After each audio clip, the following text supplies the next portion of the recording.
મિત્રો મીમસા પુડિકા એટલે કે લજામણી, જેને આપણે ટચ મી નોટ પ્લાન્ટ તરીકે પણ ઓળખીએ છીએ, કારણ કે તેના પાંદડા સ્પર્શ કરતાની સાથે જ બીડાઈ જાય છે. પણ મિત્રો, આ બધી કુદરતે આપેલી અજાયબીઓ સિવાય પણ લજામણીનો છોડ મેડિકલ ક્ષેત્રે એટલે કે તબીબી વિજ્ઞાનમાં ખૂબ પ્રમાણમાં ઉપયોગ કરવામાં આવે છે. તો આ વિડીયોની અંદર આપણે એ જ જોવાના છીએ. તો મિત્રો, લજામણીના મૂળનો ઉપયોગ મૂત્રમાર્ગની પથરી દૂર કરવા માટે ઉપયોગ કરવામાં આવે છે. મિત્રો, લજામણીના પાંદડાનો જે તાજો રસ નીકાળવામાં આવે છે તે ઇન્ટરનલ બ્લીડિંગ એટલે કે આંતરિક રક્તમાર્ગને રોકવા માટે ઉપયોગ કરવામાં આવે છે.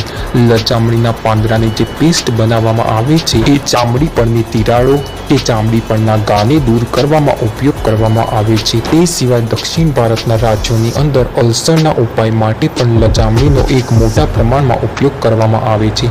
તો લજામણી તેના રંગબેરંગી ફૂલો, ત્યારબાદ તેના પાંદડા જે એક વિશેષતા ધરાવે છે કે અડકવાની સાથે તે બીડાઈ જાય છે, ત્યારબાદ મેડિકલ ક્ષેત્રે પણ એક મોટો ફાળો આપે છે. તો તમે પણ આ પ્રકારના વિડીયો જાણવા માંગતા હો તો આ ચેનલ સાથે જોડાયેલા રહેજો.